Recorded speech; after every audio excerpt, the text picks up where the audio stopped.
Jai Shri Mataji. Good morning, everyone.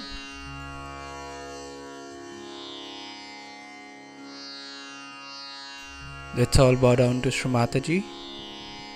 Raise our Mother Kundalini and put Bandhan.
We'll recite Sri Ganesh Mantra.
Shri Mataji, kindly enlighten all the qualities of Sri Ganesha within us.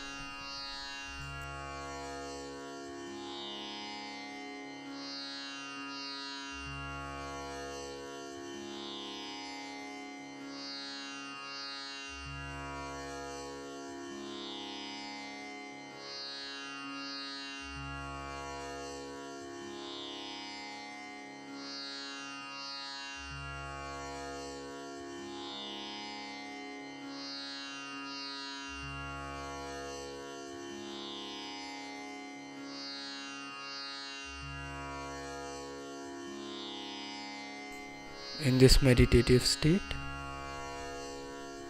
we will now hear Shri Mataji's speech.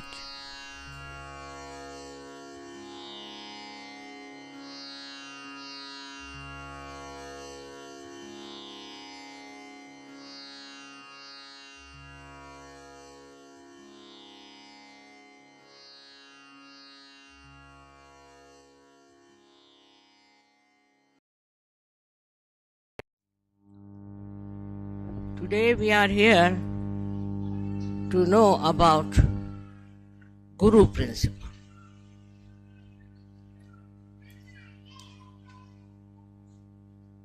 What does a Guru do?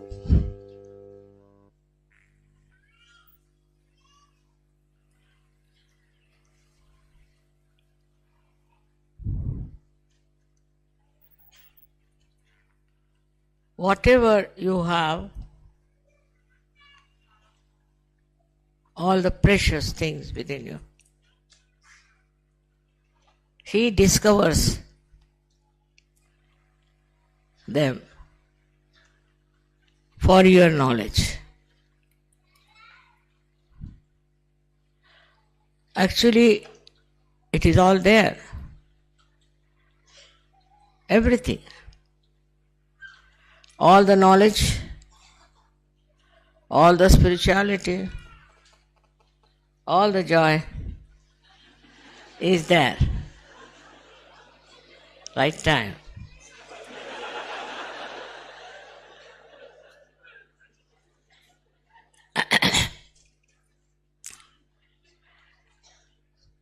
It's all contained within you.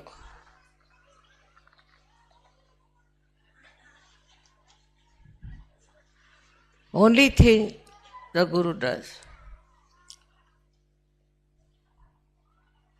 makes you knowledgeable about your knowledge, about your own spirit. Everyone has the spirit within himself. Everyone has the spirituality within himself. There is nothing that you get from outside. But before getting this knowledge, you are dealing or you are living in ignorance. In that ignorance, you do not know what treasure you have got within yourself. So the Guru's job is to make you know what you are.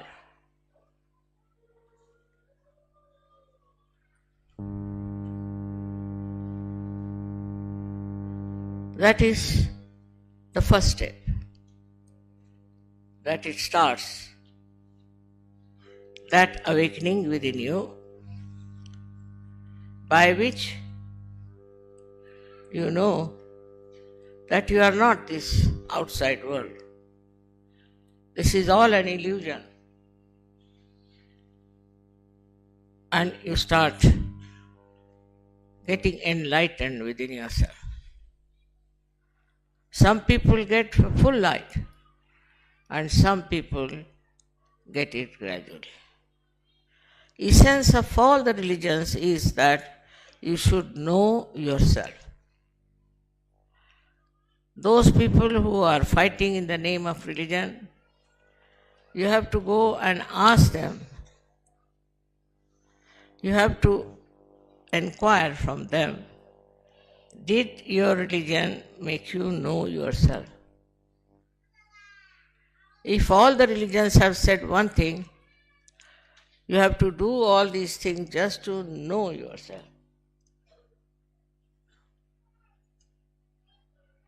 But people get into rituals. They think that doing all these rituals, they are near God. They live in ignorance, absolutely, about themselves, and day in and day out work out something which has nothing to do with yourself. Lots of acrobats, prayers, pujas, these things go on. Because it is all ignorance. People go on paying them money and they become very rich and their interest is only money. They want to take all your money, absolutely, and make a fool out of you. They pamper your ego. With pampering of that ego, you just start drifting into the ocean of illusion and you are drowned into that illusion, thinking that you are very religious and you are just in connection with God, which you are not. To know God, you should know yourself first. Without knowing that, you cannot know God. That's essential, that you should know yourself.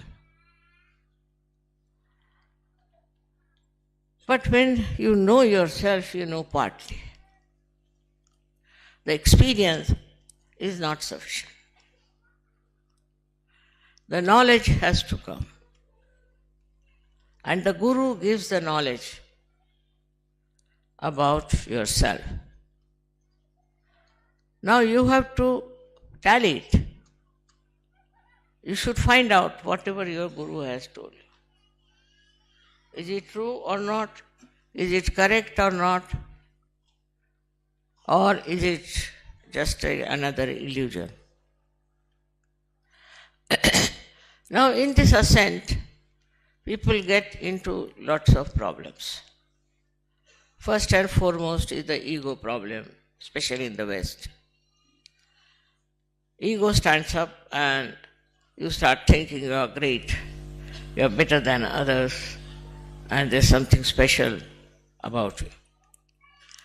This ignorance is more dangerous than the worldly ignorance, I think. Because in the worldly ignorance, you do feel the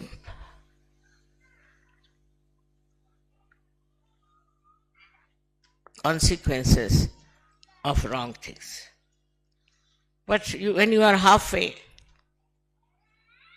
when your ignorance is that about yourself, when you are going to a higher realm, then one should always understand that you cannot have ego. Then what starts is introspection.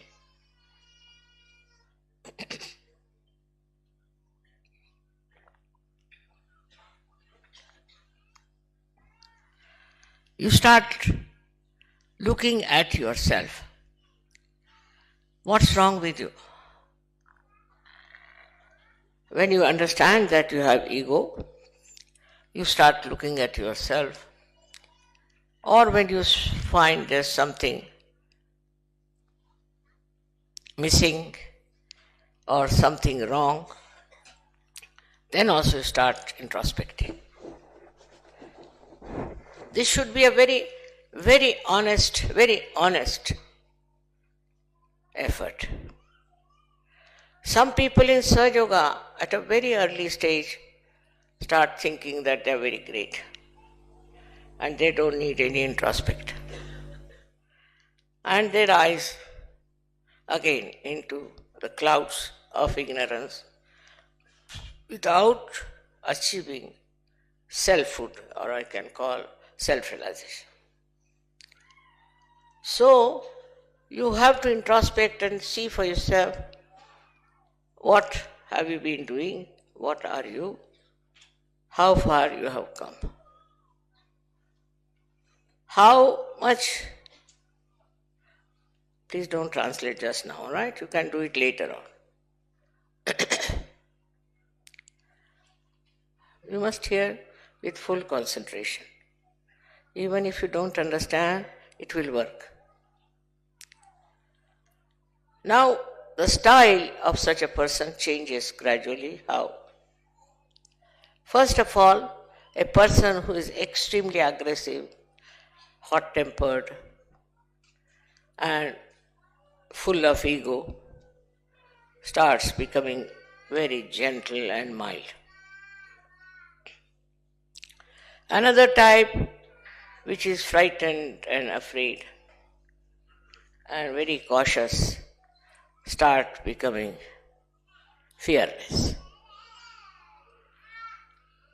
At that stage, you have no fears. You are sure that you are on the right path and you are moving on the right lines.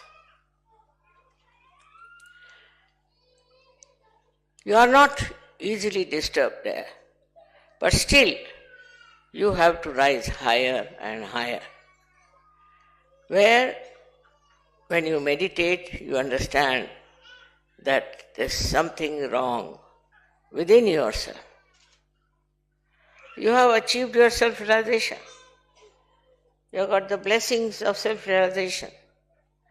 Your health is good. You got all kinds of blessings which you cannot count. All that is there. But still, you have to go further. And that is to understand all the knowledge about Sahaja Yoga.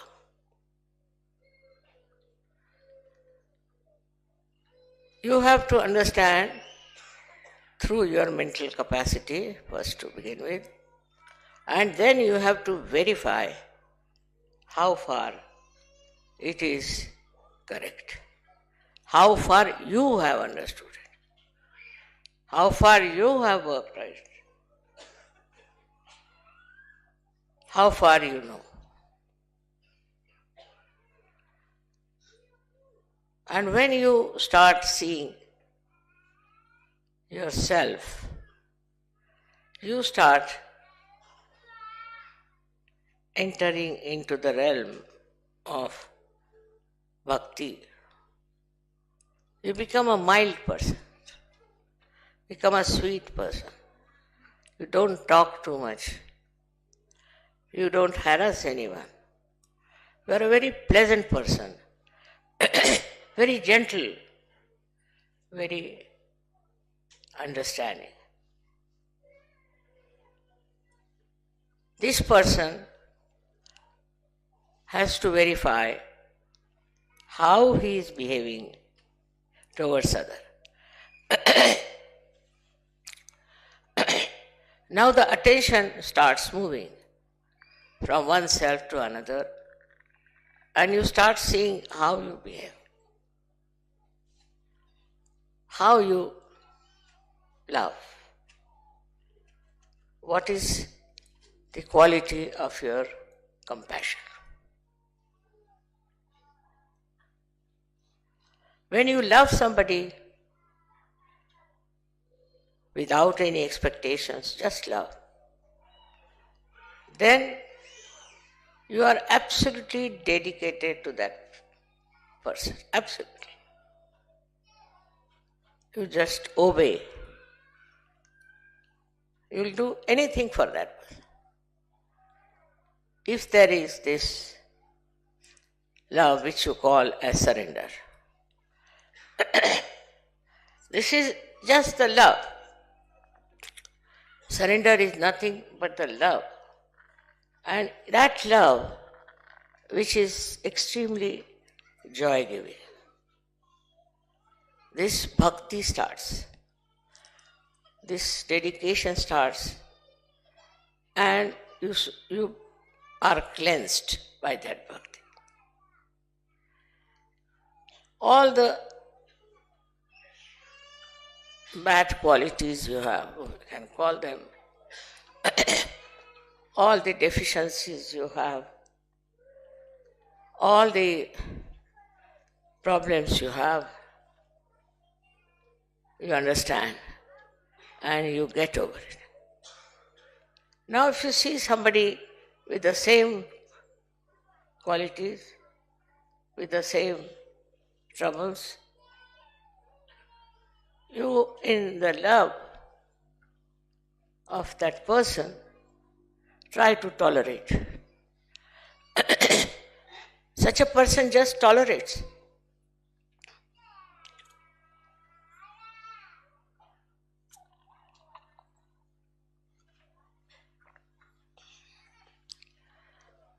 There is no aggression,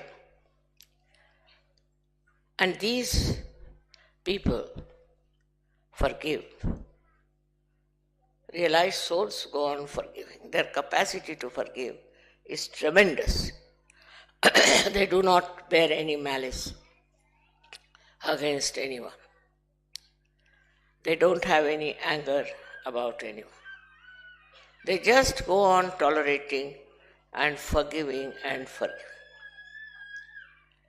This forgiveness is just a music, I should say, of your bhakti. The amount of forgiveness these masters could have can be seen from life of Christ. They are tortured, crucified. Most of the saints were tortured. People never liked them. And they were crucified. But, as you know, that they never resented. They never take a revenge. They never did anything which was not compassion. They had compassion. And compassion for such people, they felt that, oh God, please forgive them. What they are doing, they don't know. Extremely compassionate. And they are that becomes their nature. When it becomes their nature, they become people with complete peace. They are not disturbed. They are never disturbed with whatever is happening. And they think it's God's will. Because nothing can disturb them. Nothing can upset them. They just enjoy their devotion. Devotion to their Guru, maybe devotion to God. In that devotion, they may write beautiful poetry. They may go on dancing. They may go on singing. Because the peace is within and they are enjoying themselves. When they are alone, they are never alone. They enjoy themselves. They know that we are one with the divine. And the blessing of the divine they enjoy. Another thing is they never take to artificiality. They are never worried, never upset. They are neither futuristic nor they think of the past, but they are in the present. When they are in the present, they are absolutely silent. If there is any problem or anything happens to them, they immediately go into thoughtless awareness. That is what their capacity is. To become a guru, you have to develop that personality. Not to be bound by anything. I'll tell you my own example. I never hurry. I'm never bothered about time. Once I was going to America. Because if you are sure the divine has plans for you, you are not bothered. The divine is looking after you, so why to bother? I was going to America and one child fell down. I was just about to get up and go and broke his arm. And when I saw the child, I said, all right, I'll put that child right. But they said, you are going to America? I said, I'll go in any case. So I cured the child, took about half an hour, and then I came out, all right, let's go to the airport. They said, Mother, you are very late. I said, I'm never late. Let's go. We went there to the airport, and the plane by which I was going was out of order. So there was another plane going to Washington, not to New York, and I wanted to go to Washington only. So just imagine how things work out, and we call them sahaja. It has worked out sahaja.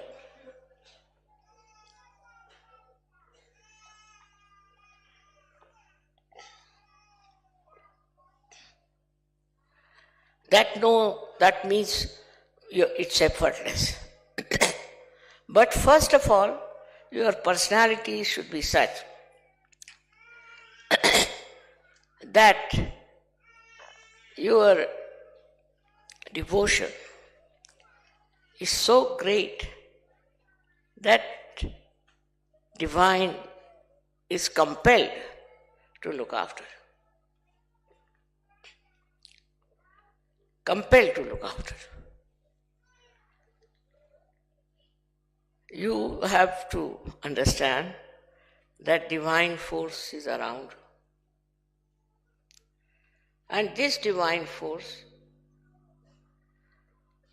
is absolute guarantee for your safety, for everything that you want to do.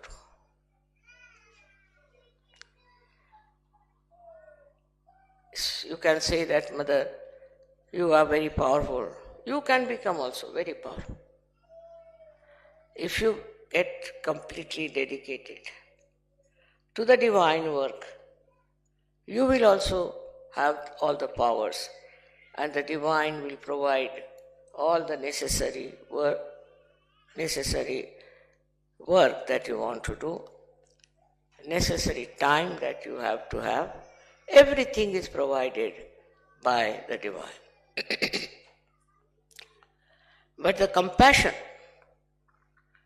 when it extends from other people to God, or to divine person, or to your guru, then it becomes very easy to live, very simple to live, no complications.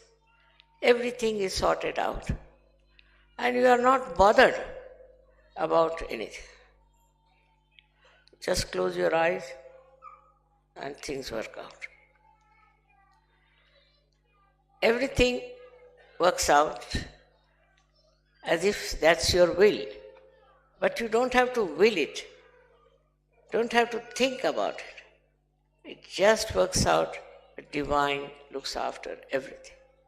Looks after your comfort, looks after your health, everything. And this divine help you do not seek, you do not ask for, but you are a personality for which the divine is responsible. You are a special responsibility of the divine, and it knows what is good for you and what is not. It's an example, I can give many, where supposing I thought somebody is coming to meet me, and people told me, Mother is very negative. He will never come. He'll never come. All positive things will happen, and if negative things take place, then you begin use your compassion. If it is negative, you use your compassion and you solve the problem. You can solve the problems of your own, of your surroundings, of your community.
We'll recite the 3 Mahamantras.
We thank you, Shri Mataji,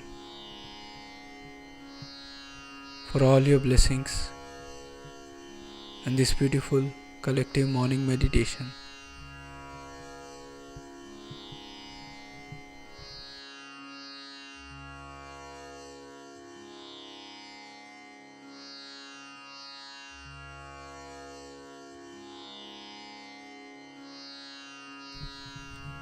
Let's all bow down to Shri Mataji, raise our Mother Kundalini and put Bandhan.